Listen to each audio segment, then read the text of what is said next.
Welcome to DVC Alumni, where every story inspires the next. The Alumni podcast, where you get to hear the inspiring stories and transformation that DVC has had to offer its alumni. And now, on with the episode. And we are live. So why don't you go ahead and introduce yourself? Heather Schiffman. I am known as a Chief Advocacy Officer for the Contra Costa Association of Realtors. Cool. And, in full disclosure, you and I have known each other for quite a few years. So. Yes, we have. Yes. We don't need to count. Yeah. Well, let's see. Actually, June will be 14. Yeah. There you go. Yeah. So let's start with where you grew up. Grew up in Walnut Creek. Mm-hmm. Still lived in Walnut Creek. I was a kid who went to school. Where did I go? Bancroft, Foothill, Northgate. Back in the day when you still had to take, SATs, I decided I wanted to skip that and go someplace where I could figure out what I wanted to do first. Oh, good. So I came here. Okay. Did 2.5 years here. Trying to figure out what I wanted to do. It was, the cheaper route, doing general ed that you can get any other school. You could get here at half the cost. And back then it was $33 a unit. It's not anymore. Definitely not anymore, but that was a great deal back then. Yeah. And it was a much smaller campus. Parking, you always had to be like the person lurking, following someone through the parking lot because there was 2 parking lots. Yeah, and the overflow parking lot was gravel. Well, yep. And they closed it when it rained because it got to be such a Sudden mud mess. pit. Yeah, so it was a free-for-all. Yeah. Yeah. Nope, Yeah. I always knew where to park. I always had my one side. I always went by the College Park side, and that's where I kind of just snuck behind people and followed them to the parking lot. Yeah. Feeling like a stalker. It's great. But did my 2.5 years here for undergrad, and then tried to figure out what I wanted to do, which in the end ended up being communications. And so I went and talked. Do you have a class or a teacher or an instructor or anything that stood out like as your moment at DVC? Or? It was a class. I can't remember the teacher's name, but it was a linguistics class. Oh, okay. There was foreign languages and I are not really simpatico. I did French all the way through high school, and all I can remember is I am a pineapple. So it comes in handy. Which does when I just want to throw people off and get them to leave me alone. But I have a knack for picking up accents without trying, and so I was always curious on accents and where they originated from. So linguistics was an interesting class for me. But after that, I realized can't do foreign language. I can't speak French. I can barely speak English. So I was not going to attempt to learn any other language at that point in time. I did do sign language. Oh, okay. Actually, I did sign language here. I did. Oh, what was his name? Oh, he was a great teacher. He also taught at the Deaf College. He was fabulous. That kind of gave me an insight into sign language, and I did enjoy that. I completely forgot about that. Yeah. Every once in a while, it comes in handy. Every once in a while. And then I took opportunity, met with counselor, trying to figure out where I wanted to go because I knew transfer agreements were a thing. And, high hopes were, I can transfer to Davis. I could go here. Reality set in, and, grade point averages and what they required was exponentially higher than where I was. And I was okay with that. And so I looked at San Francisco State, and it was great because it was winter and they were in the quad. And all I had to do is walk up, give them my transcript. They literally opened it in front of me and said, "Great, you're in. We'll see you in December." Cool. Okay. Fabulous. Thanks so much. So it was a wonderful process. And then went to San Francisco State. Graduated with my degree in broadcasting electronic communication department with an emphasis in business. Contemplated film school. Said I was done. And I left. I did contemplate law school. And again, I was done. I wanted a real job. I wanted to get out in the world. So after that, I've just been going nonstop since. So I just had this flash. I could see you doing art films, like bad French films. Oh, well, especially with my I am a pineapple. Yes, exactly. I am a pineapple. Yeah. With the beret. Exactly. So that's a discussion for another day, but that's now stuck in my head. We may have to pursue that. That might be fun. That would be fun. Yeah, just an entire film. I am a pineapple. With my little French fake mustache. Yeah. So, oh my God. I have striped shirts. I mean, all I need is the beret and we're good to go. Okay. We're set. Yep. So yeah. Okay. So we'll have to pursue that. Let's do it. Fun. That could be something incredibly dumb. That would be just way fun. That would be. So back on track. Yes. So, but yes, and truth be told, you and I do tend to get off. We do. We like to take the veer left signal. Yeah, absolutely. Yeah. So yeah, next time it'll be I am a pineapple, and we'll just go with that. I'll have to learn how to say that in French now. Je suis un ananas. Ushwi? Je suis Ushwi? a na. Okay. Okay. That's going to throw that. I have a friend of mine who's from Belgium, and that's really going to throw him off now. Oh, you're gonna have fun with that. Yes. So, back on track. So Yes. you went out there hunting for a real job, and you have a long list of influential jobs that you've done. Yeah, and some very strange ones. After graduating from San Francisco State, after college, you're always looking for something. You want that dream job. And then reality sets in that dream job is just not going to happen right away. Mm-hmm. After college, I actually had the opportunity to interview with ABC to discuss moving to Burbank and working with them in programming, which a program I didn't know. But I told them, if you give me time, I can figure out the program. I'm not incapable of it. They said, great, we'll call you back. Never heard back. Still waiting for my phone call, Disney. Give you plenty of money. But no, it actually worked out for the best because I applied for a contract job with YouTube. And YouTube was still using that algorithm where if certain schools weren't on their list, they were booting you from the system. And it's still an algorithm they use. If it's not in the top 10, then they don't even consider you. It just kind of pushes you out, which is unfortunate because you lose a lot of great talent and people.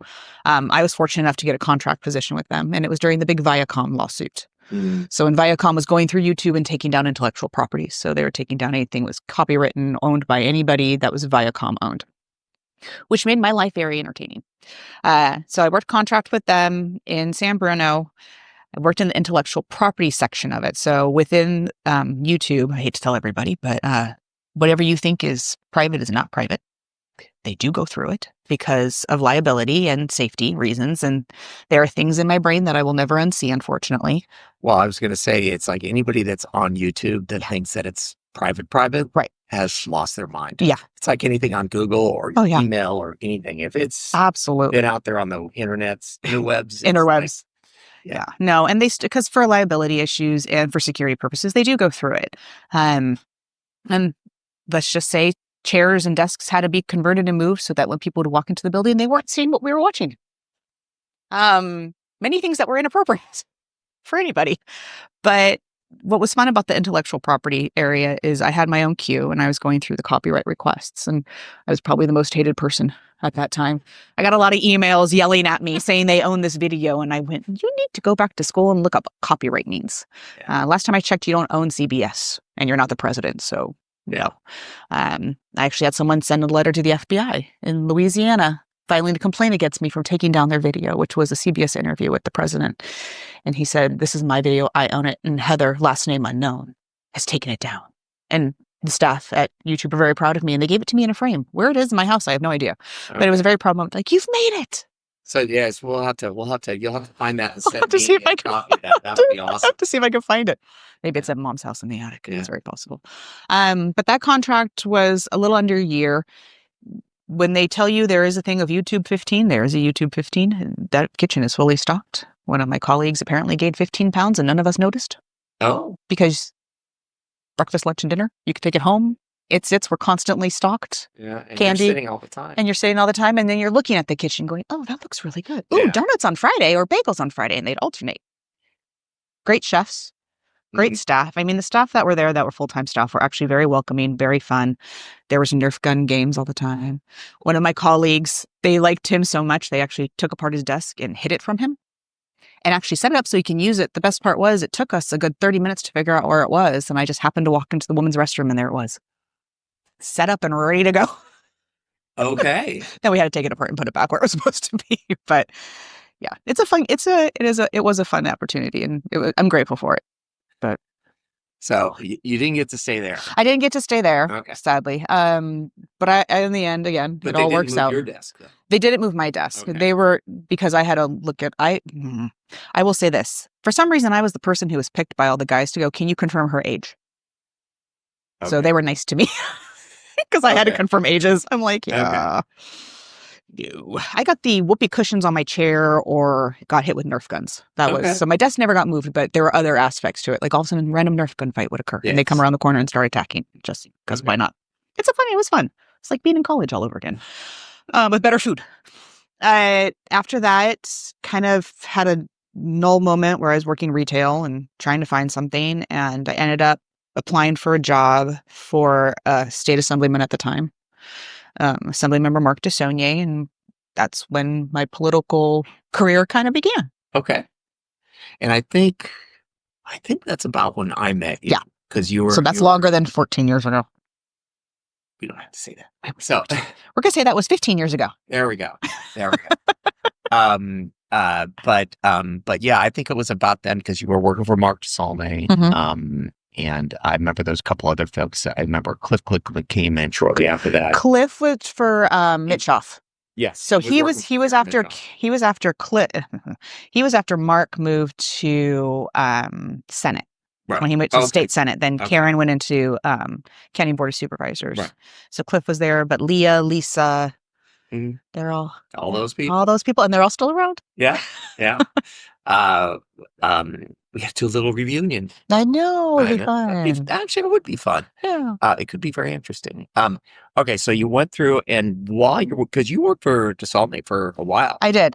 Shy of 5 years. So I worked for him in the assembly. Then he left the assembly, went to state senate. And then during his second term in state senate, I was offered the opportunity to the job I'm in now. Okay. And that was the one that was about, so June will be 14 years. So that was the one that was 14 years ago.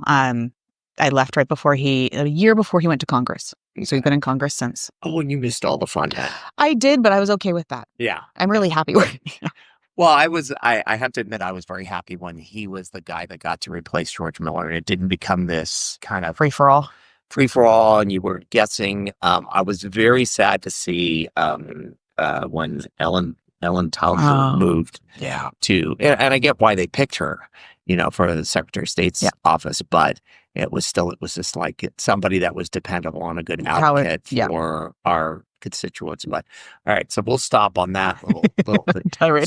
So you while you were in the because I learned a lot from you and Remy Goldsmith and folks like, and there was a guy, a blonde guy who was Eric. So anyways, I learned from you guys so much about how politics actually can be done. It's like I learned, first of all, you never talk to the senator or the congressman. You go talk to their staff. It's true. Because the thing is they're the people who get all the stuff done, and they know all the stuff. You know, they're of course not the ones standing in front of the camera, but they're the ones that are doing the hard work. Yes. So while you were at through his very iterations, what were you working on with DeSaulnier? So when I was working for him in the Assembly and Senate, staff at the time was doing casework, so constituent casework. Constituents would call in asking for help for state issues.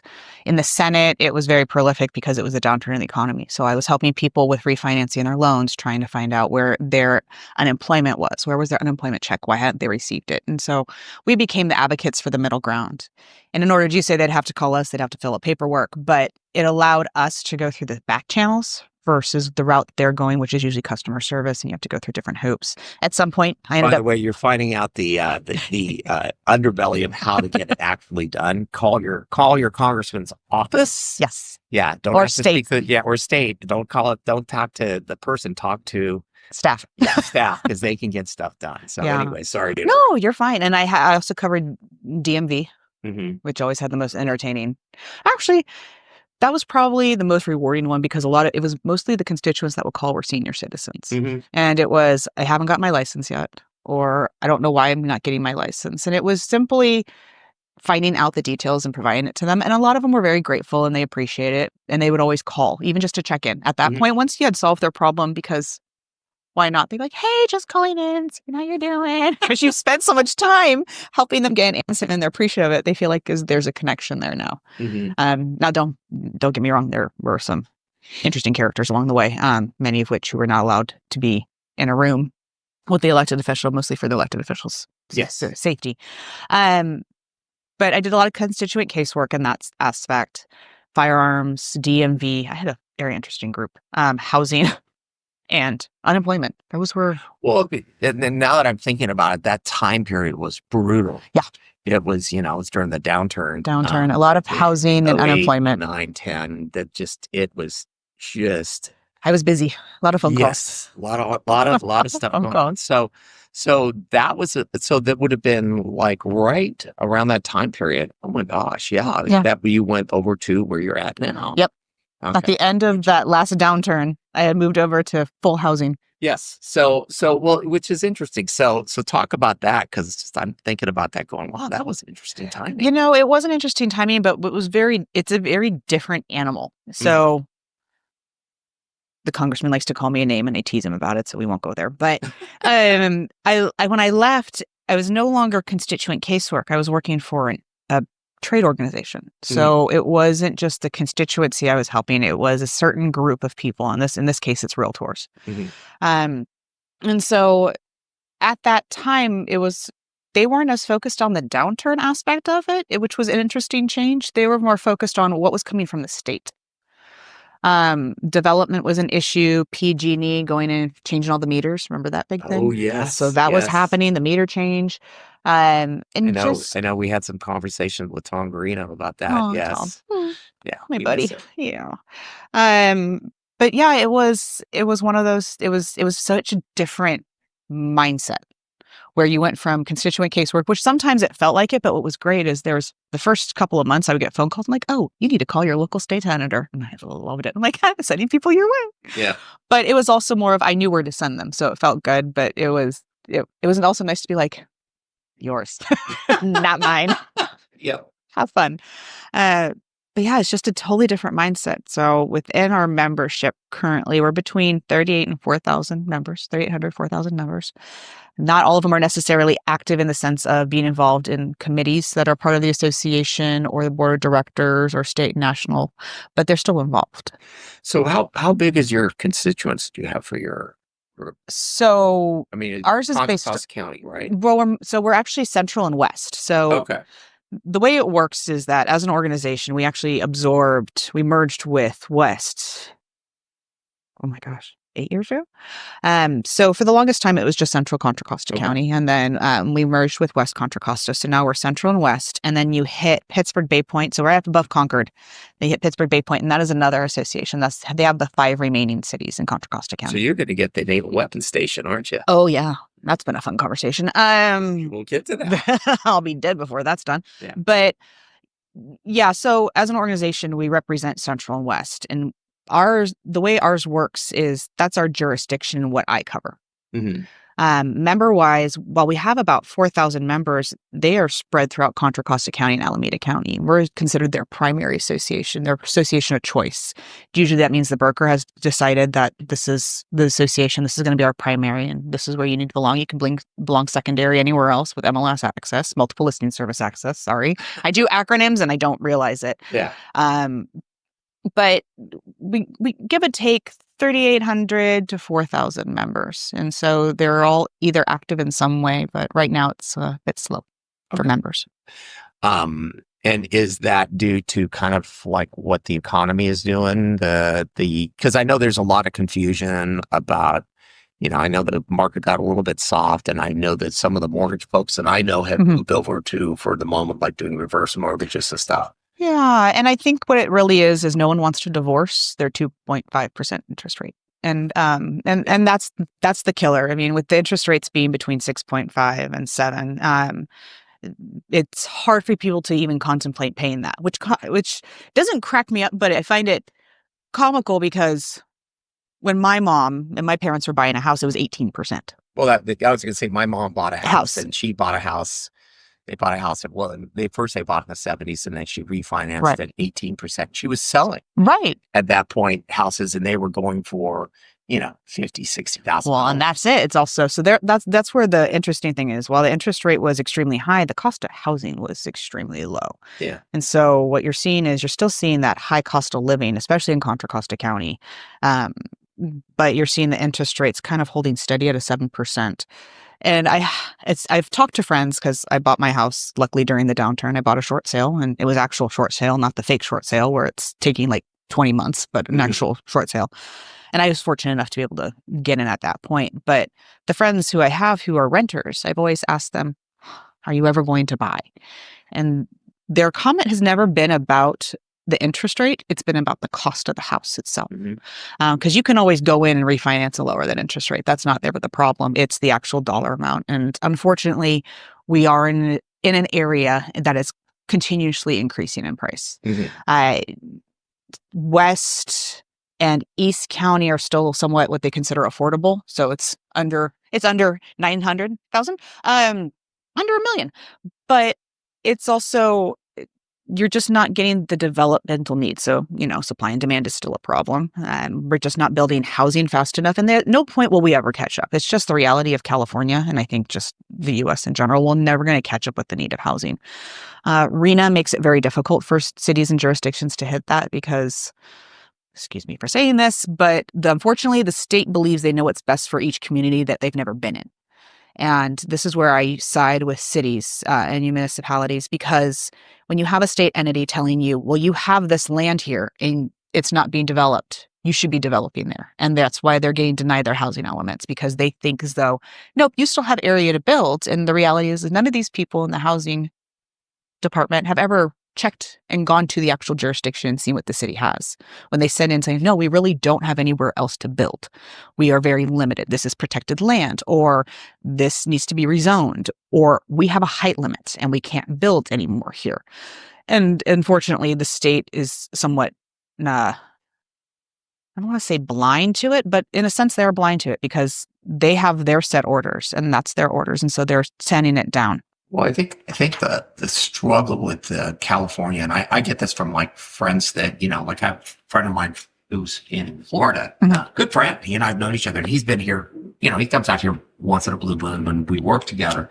But he's traveling up and down the East Coast, and a lot of people don't really realize how big California is. And then because we've lived here so long, we're a little immune to that. And it's just like, it's like for us getting in the car driving for 2 hours. Like, well, no big deal. Yeah. Well, in the East Coast, if you drive for 2 hours, you've got to cross at least 2 or 3 states. That's true. So yeah, so it's like, unless you get caught in traffic in DC or something like that. Yeah. But I think that I'm thinking as you're talking about it, is that's one of the struggles with the state, is because it's so big. You're trying to set up rules to mandate things in the communities are all so different, because you look at Redding, or Northern California, or the state of Jefferson, as they call it, versus the Bay Area, versus Sacramento, versus LA. San Diego even Fresno. I mean, you've got a huge agricultural land out there, and at some point ag is going to slowly diminish because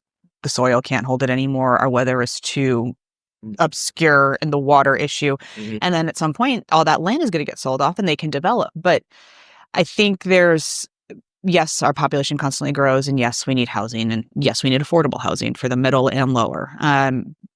But that problem comes in with everything else in the economy, which is the supplies. Where's the lumber coming from? Where's the steel coming from? Where's everything coming from? How much is the contractor? How much are permits? What's the permit process? And I know a lot of cities and municipalities are trying to make it a smoother process, especially after COVID. They had the whole online process, and they're trying to keep people in the economy going. So they've been able to do it, but it's also code enforcement coming in because they have so much they have to go to. Sometimes it takes a little bit longer to go through and actually say, yep, you're good to go. Move on to the next one.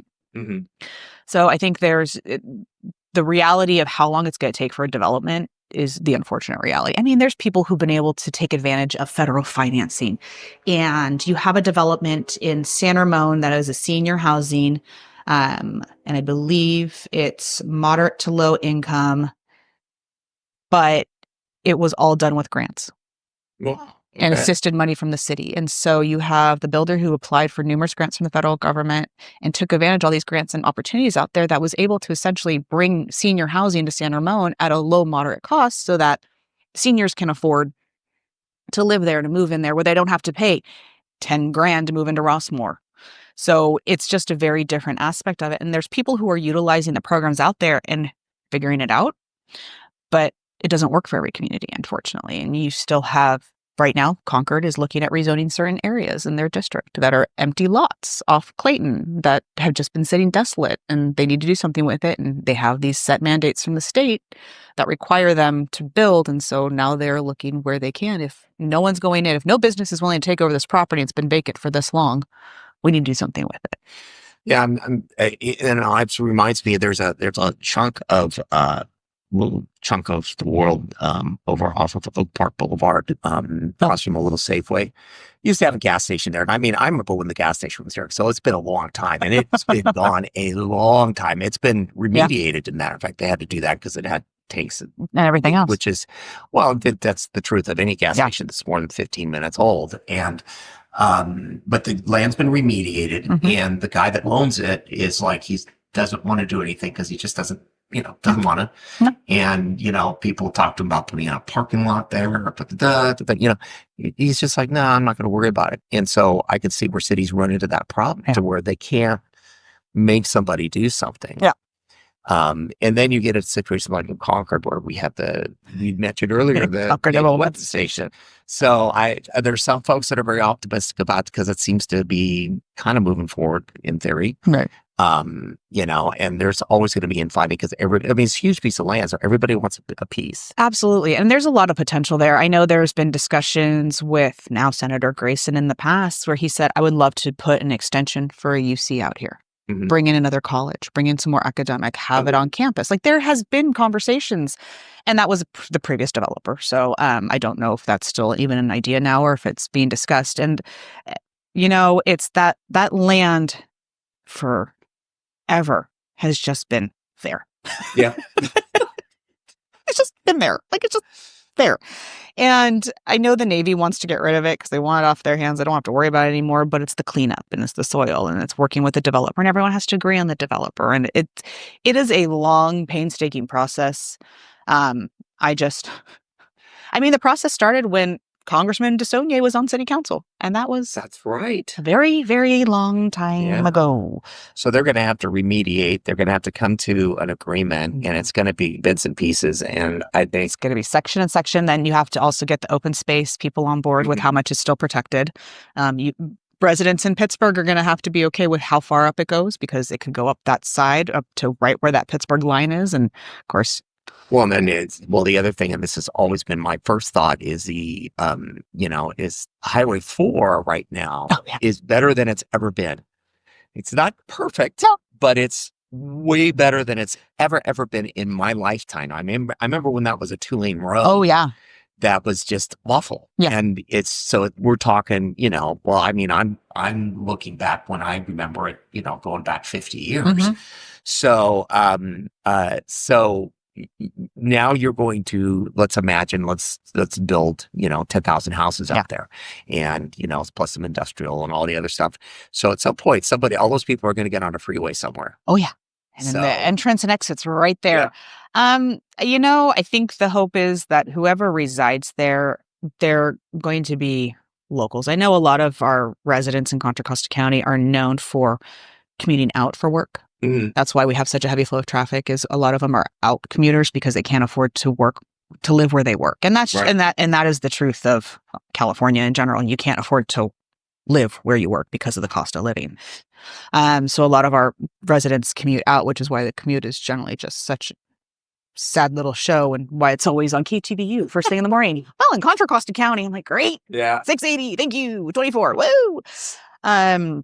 Well, I know one of the things that's been talked about is, and we're kind of bouncing around a little bit, which is what we do. We're staying in the ballpark. Yeah.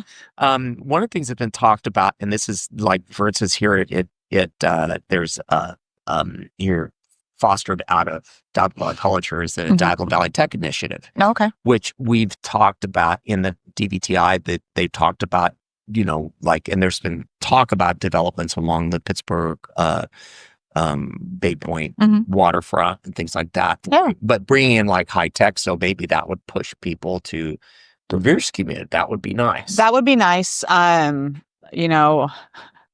always like to think of what's possible for Contra Costa County. And there's so much. I mean, Contra Costa County has a lot to offer, and it's always amazing to me when I have friends who will send me news articles that are from Contra Costa County, and they're like, "Is this real?" Like, no, but yeah.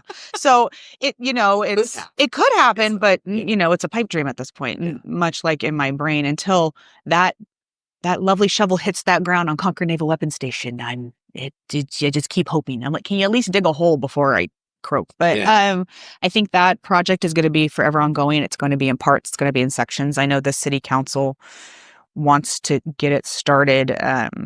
They had to change on it, so we'll see if that makes a difference. They have a great staff who used to be a city council member there. Oh, so Guy Bierke. Oh yes, I went to high school with him. I love Guy. Yeah. But he's helping them lead that. And as a former city council member, he understands what's required of them, and he also knows the history of Concord, which I think is very beneficial. Yeah. And what they've gone through with that land. And I think if council listens to the staff that they have, which they have great staff, they really can't go wrong unless, unfortunately, the unions decide that they don't like the agreement, which is always what the upside and downside to being in Contra Costa County is. We're very heavy in union support, which is wonderful. But sometimes I think that is also what causes the issues for development. Yes, everyone should have a right to build. Yes, everyone should have a right to a job, and there needs to be an agreement, but there needs to be a reasonable agreement, both parties.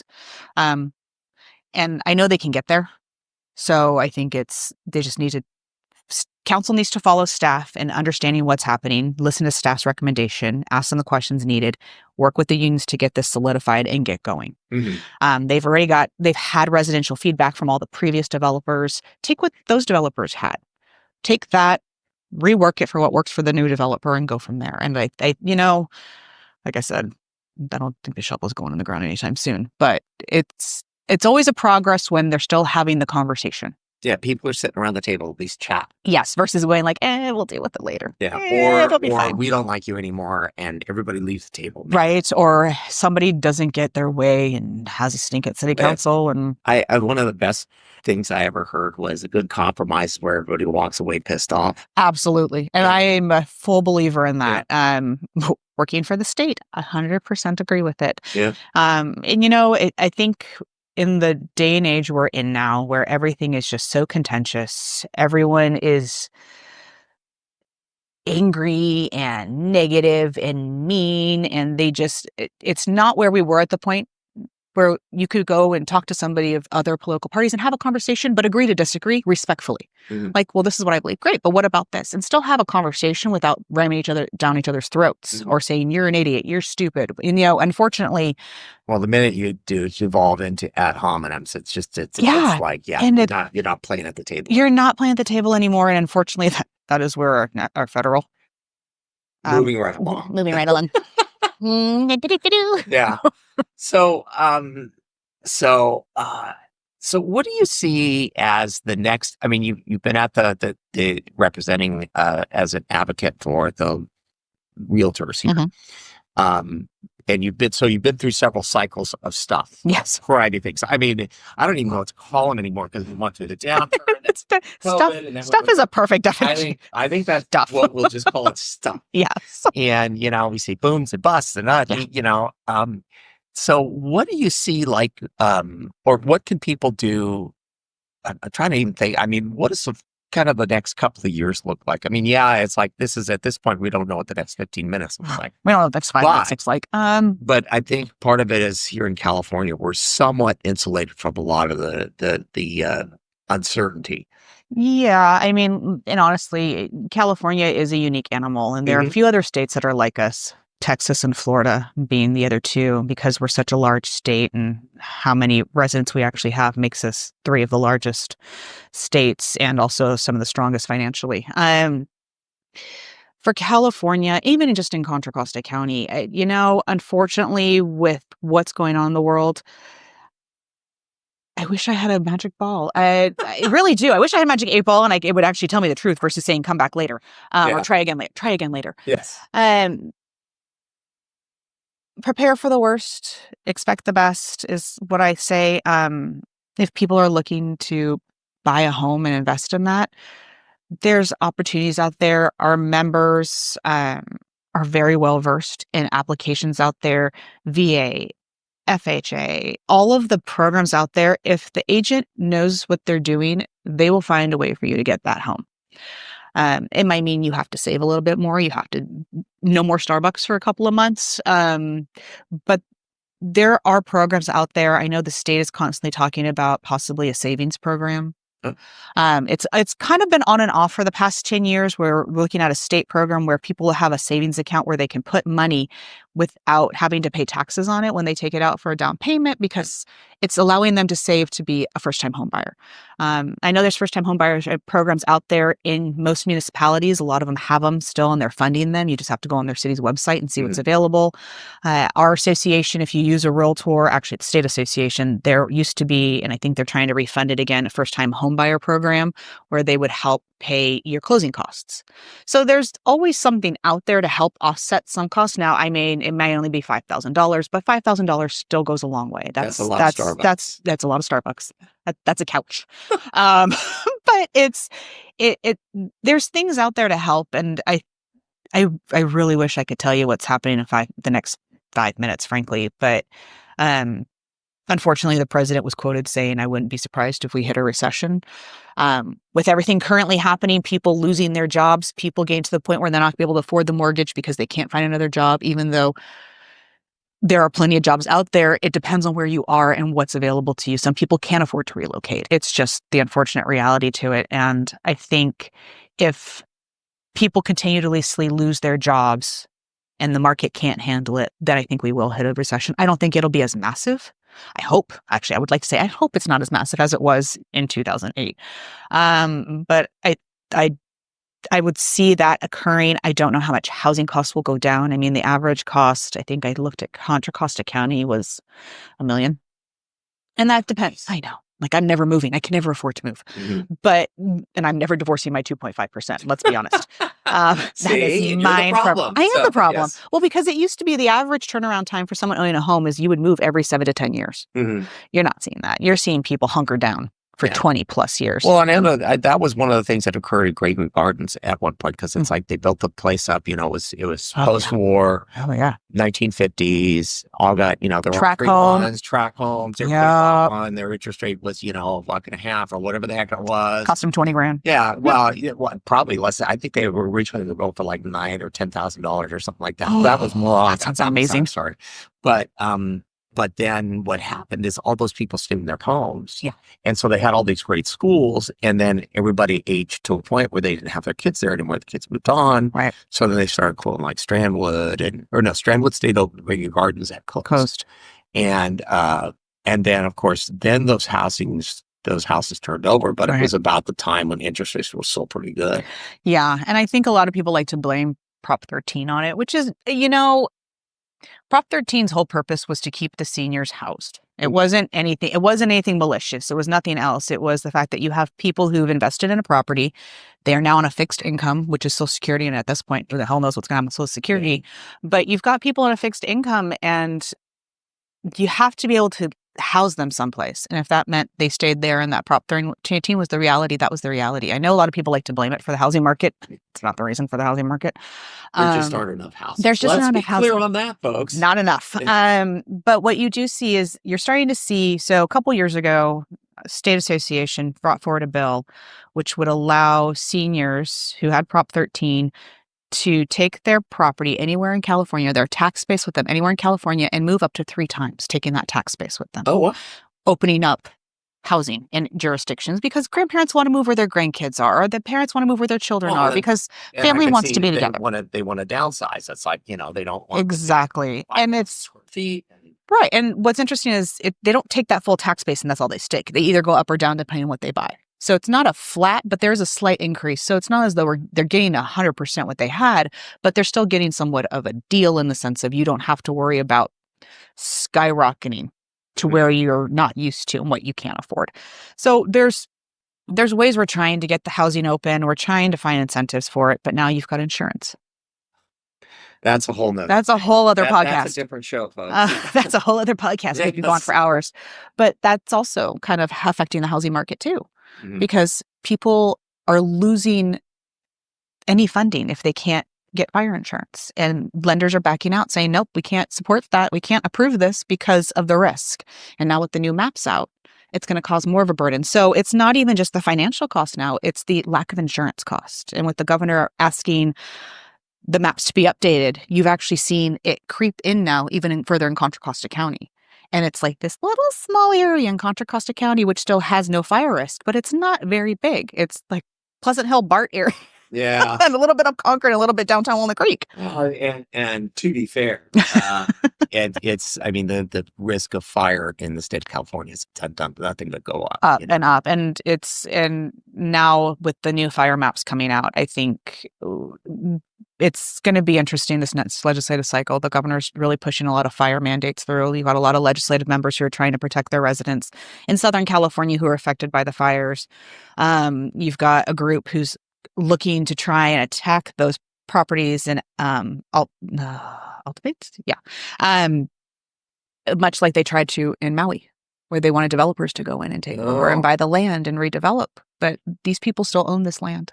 Good luck selling it now, because now there's chemicals in there, and there's probably old tar in there from the cars back in the day where they used to dig holes and dump your oil in and cover it back up. So you've got chemicals in the ground, and it's unfortunate that there are people out there who feel as though, well, your house is gone. You don't need it anymore. No. You need to give these people their right to do what they wish with their property. If they want to sell it, that is completely up to them, but they still have the right to do what they want with it. To go in and say this needs to be modified and changed is a problem. Well, and I know one of the things, one of the big, because there was some talk about, because some of these were very upscale neighborhoods.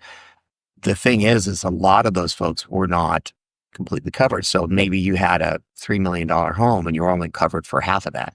So now you have, and granted, these people are of means, but I could feel it, Well, and a lot of them didn't have coverage because right before this occurred, a lot of them got dropped from coverage.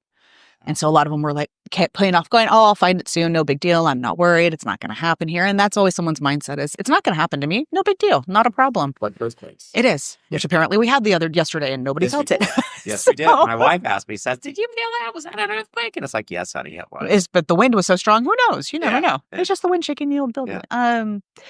But yeah, I think the insurance is playing a big part right now in housing as well. And the governor has this plan by the end of the year to have a new mandate statewide for Zone 0 defense on a house, which is defensible space between 5 to 6 feet from the building itself and making everything fire hardening. Oh, okay. I mean, the houses that survived the fires you saw, which were fireproof roofed, they had abatement done to secure the land.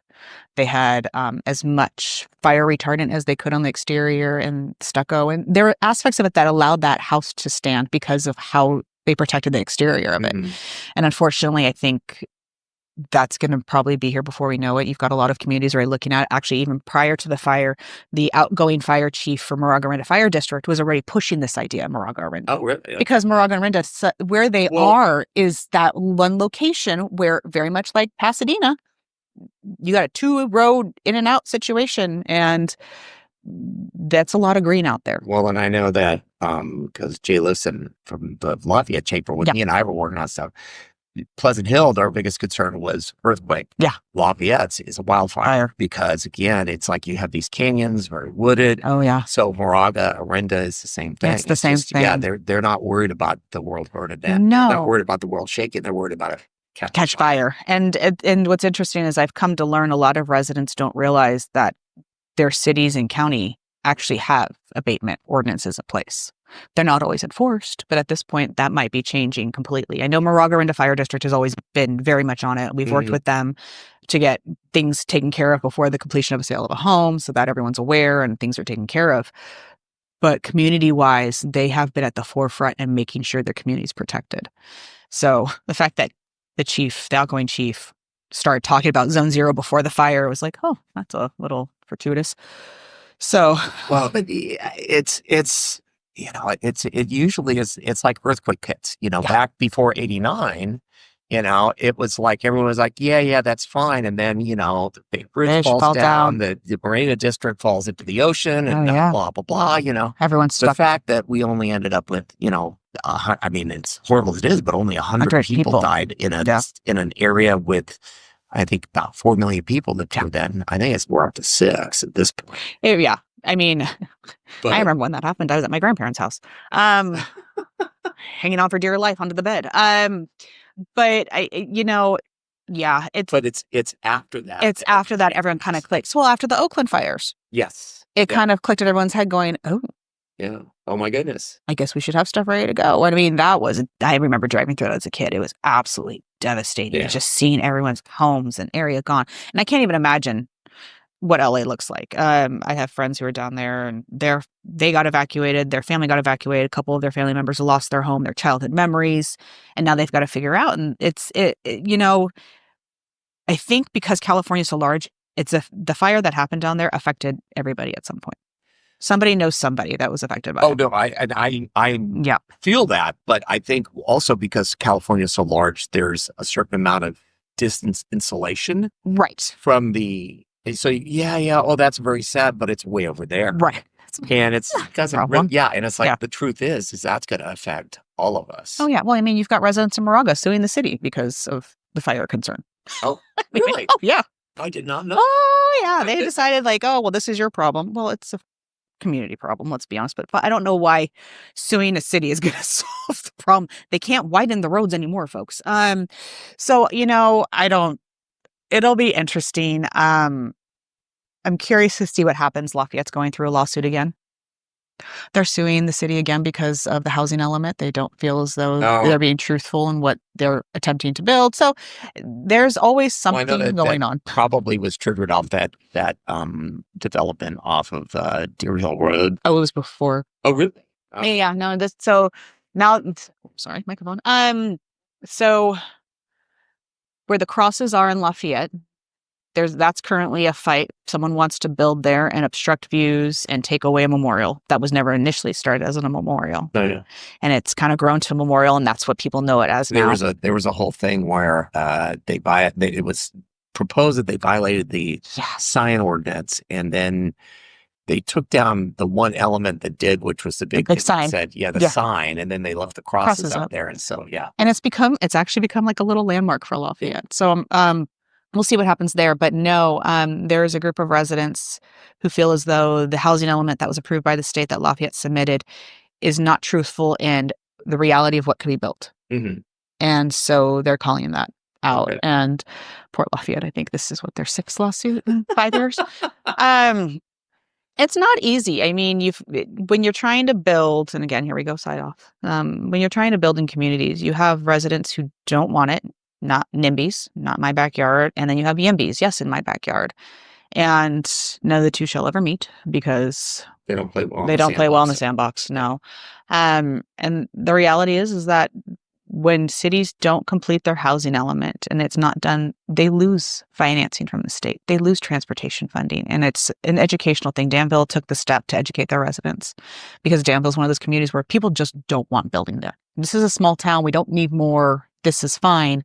And the mayor had at the time, they used to do coffee with the mayor, and it was during Zoom because it was COVID, and they had to explain to them, if we don't do this, this will not occur, which means all this transportation funding for cleaning our roads, for widening, for fixing it, that's gone, which means now you're going to have to pay us more to do this. And I think that's eye-opening for a lot of people. And it's easy for people who aren't involved in it to judge the situation at hand versus trying to actually find out what the situation at hand is. And sometimes city councils, their hands are tied and they're required to do it. They don't want to do it. Many of them don't want to, but they don't have that option. Yeah. And so it's become state versus local. And a lot of the representatives don't want locals to lose the control, but it's 1 or 5 people out of the mass that make the decision. So probably at this point, my guess is that one of the things that will come down the pipeline for mandates is going to be like you were talking about, the fire defensible space. That's likely going to come. Which, by the way, that makes sense. I mean, it does. Yeah. It absolutely does. And yeah, it's going to be more costly. There's been discussion of what plants and trees should be removed. So eucalyptus, because that is super flamboyant, but also the fact that it's not native to California. Originally, I found out, this is when I was a kid, I found out they were planted to be railroad ties. Yes. And the wood's too hard and they go cut it down. Nope. And so now that's why San Francisco has so many of them, because they just kept planting them. Yeah. So it's just like bamboo. Bamboo flies, so does eucalyptus. And so there's things out there. Yeah, it's expensive. But a lot of cities are looking for ways to incentivize residents to go to fire hardening or, the water situation where they're saying, actually, if you do this and you make it so it's less water, we'll give you this. So there's grants out there to help people with that. I mean, our HOA community utilized that program years ago, and they got rid of 60% of the grass in our community. Yeah. So now it's all water plants that And just survive. rock and And stuff, it's yeah. and it's beautiful. Yeah, some people. My favorite, the fire chief was talking to me, and he said, they were talking about changing it, and one of the complaints I got was, the property's going to look ugly and it's going to change the property value. I'm like, okay, well, everyone's idea of pretty and ugly are two different things. Not everyone agrees on what pretty and ugly is, and the reality is it's safe and secure. It's not going to affect, if anything, it might help the property value because you're more likely to get insurance. So it's all in the eye of the beholder. Mm-hmm. And some people just don't like change, no matter if it's good or bad. Well, I usually throw change on the. You can even find any because there is none left in the world. Yeah.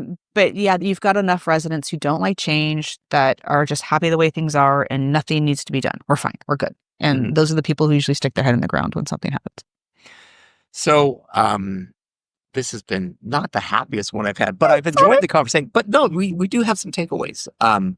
Because one of the biggest problems is that oftentimes a lot of this stuff is out of our control. Yes. But there is a certain amount of stuff that we do have in our control. So some of the takeaways would be, like your defensible area, like get in front of that, right? If you can. You find grants that are out there that are available to you. There's pretty bushes out there, but it's just protecting your property. Mm-hmm. It's in the end, it's worth it. And that's what comes down to is what's more important, the safety of your house and your family and your home, or that eucalyptus tree, that just drops crap, excuse my French, everywhere. And then you have to pick it up miserably. You're like, oh, well, if that's gone, then it's less work I have to do. So there's that. Insurance, I know the governor's trying to find out ways to figure that problem out. Well, that's one that people are either, we'll see. It's hard and tough. And I've got friends in insurance that just. Yep. It's been a tough year. It's been a tough year for them. But, the ability to buy a home is out there. You have to just find the right agent for you. So the right realtor knows what they're doing. They know what's available. They know how to get that to you and how to get you in a home. And they'll work with you. So there's things that have happened at the federal level that I've changed how realtors work, but it's working. Mm-hmm. There's plenty of information out there, and unfortunately, I hate to say false information. Thank you, the media. Yes, that's where my degree is, but unfortunately, it's the misinformation sometimes because people want the headline, and then they sucker you in. You get this headline like, "Oh, something's happening." You get there, and it's nothing. You're like, why am I reading this? I do get that from time to time. Yeah, it happens. This irritates me. It drives me crazy. I'm like, really, guys? That's the best you got. So, Well, I think some of the big one is the defensible area. I think also if you're looking to do anything with your home, you should talk to a professional. Whether it's if you're looking to buy or sell, maybe even rent, you might want to go talk to a realtor. Because guess what? This is what they do for a living. And before you just get, your kid who just got their license, is like you might want to talk to somebody's business for a minute. Yeah, you do. And I always recommend people interview. Don't just go with the first agent you meet, because you have to make sure the personalities match. They understand you. They're hearing you.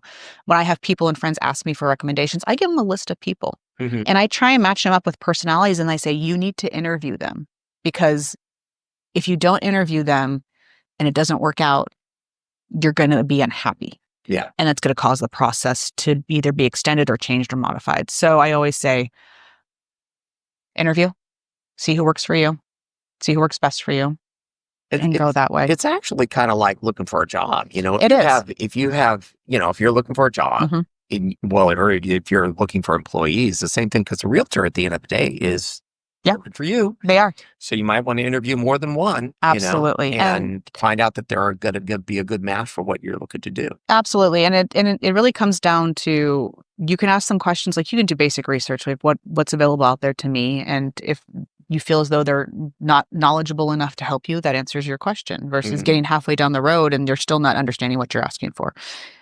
Working with realtors, not reality TV. You don't just find a home. And and that's in Canada. But you have to have that relationship with someone who is dealing with your financial well-being, who is finding you your dream. And it does take a while sometimes. I mean, it could take a year for someone or a couple or a person or an individual to find their dream home. And it may not be the first dream home. The goal is for you to move up as you go. Some of us won't be able to do that because we don't want to, again, divorce our 2.5%. But it's, the goal is to get you into that equity, to get you that wealth and to continue to build it. And find the realtor, interview. Cool. Well, I think that's a good place to leave off. All right. Well, thank you. This has been wonderful. I so appreciate it. And we will sign off. All right. Yay. Yay. Thank you for tuning in to DVC Alumni, where every story inspires the next, the podcast for the DVC Alumni Association. You can contact us at alumni@dvc.edu with any comments, and be sure to leave a like and subscribe to our podcast.